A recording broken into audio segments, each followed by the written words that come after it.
नमस्कार।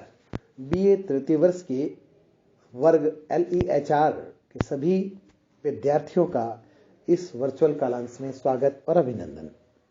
प्रिय छात्रों, अपने पिछले कालांश में मैंने आपसे इस बात पर चर्चा की थी कि हम प्रश्न पत्र को कैसे हल करें, उसको समझें कैसे, यह जाने कैसे कि वे हमसे क्या मांग रहे हैं, परीक्षक महोदय या परीक्षा की जो व्यवस्था है वो हमसे क्या चाह रही है, और जो वो हमसे चाह रहे हैं हमें उसी तरीके से उसी को प्रबंध करते हुए अपनी बात को आगे बढ़ाना है।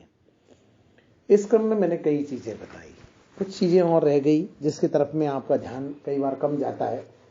देखिए, अक्सर एक बात ये विद्यार्थियों के मन में आती है कि हमें अपने विषय का ठीक ठीक ज्ञान था, हमने ठीक ठीक उत्तर भी लिखे, लेकिन हमारे नंबर उतने ठीक नहीं आए। मैं ये नहीं कहता कि उनके साथ कहीं कुछ गड़बड़ हो रही है या नहीं है, होती होगी, जहां होती है व्यवस्था है उसमें कुछ भी हो सकता है, लेकिन मैं पहले विद्यार्थी को अपने स्तर पर कुछ चीजें जानने के लिए हमेशा सचेत करता हूं। अगर आपने तैयारी ठीक की है, अगर आपको विषय का ठीक ज्ञान है, आपने ठीक ठीक वहां उसको प्रस्तुत भी किया है, तो फिर आप कृपया जांचें कि आपकी हस्तलिपि यानी आपकी लिखावट कैसी है। दूसरा, आपके प्रस्तुतिकरण के तरीके में कोई ऐसी समस्या तो नहीं जो आड़े आ रही है। अगर ऐसा है तो आपको उससे बचना होगा। अगर ऐसा है तो आपको उससे बचना होगा, आपको ध्यान रखना होगा, आपको विश्वास करना होगा कि कहीं न कहीं हमसे चीजों के प्रस्तुतिकरण में कोई न कोई समस्या आ रही है। नंबर 1। नंबर 2, ये देखें कि मैंने ये तो बताया कि जितनी शब्द सीमा में आपसे मांगा गया है उतनी शब्द सीमा में आप उत्तर दें। बिल्कुल ठीक है, आपने कहा हमने उतने में ही उत्तर दिया, और जो पूछा था वही बताया, और जो विषय था उसी पे बात की। फिर क्या रह गया? फिर ये रह गया कि अक्सर हम तथ्यों की प्रामाणिकता के प्रति संदिग्ध भाव रखते हैं और चलने देते हैं उन्हें। ये भी नहीं करना चाहिए।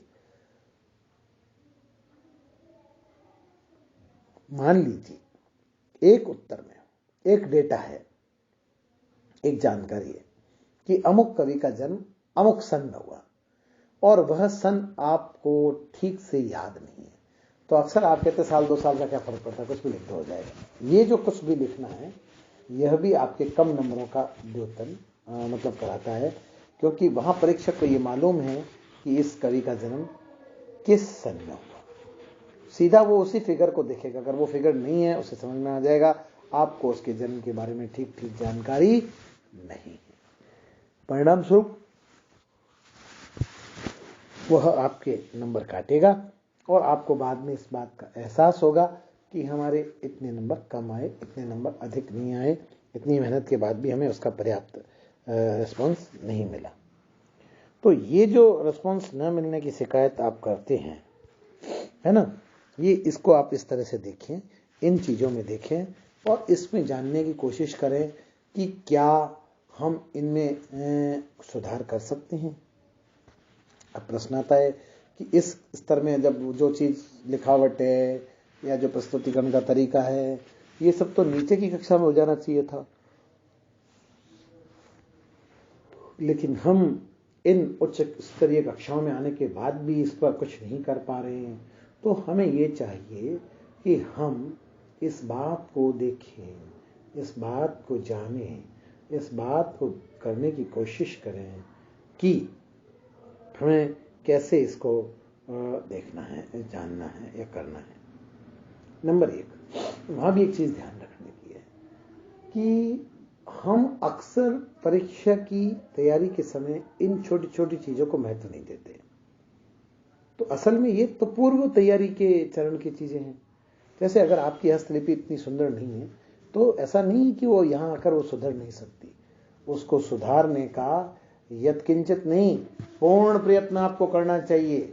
और वो कैसे करें कि दोपहर 3 बजे ऑल इंडिया रेडियो के धीमी गति के समाचार आते हैं, उन समाचारों को आप सुने और उसको लिखने का अभ्यास करें। या आप अगर द्रुत गति से लिखना चाहते हैं तो आकाशवाणी द्वारा प्रसारित राष्ट्रीय समाचार के उसको सुनिए, उसमें पर मिनट कितने वर्ड बोले जाने हैं जो एसेसेबल है और कम्युनिकेबल है, उस एकदम आइडियल आधार पर वहां मिलता है।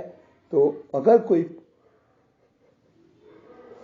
अभ्यर्थी या छात्र इस तरह का मन रखता है तो उसे वहां जाकर अपनी हस्तलिपि की और गति को, लिखने की गति, हस्तलिपि गति भी एक बड़ा कारण है।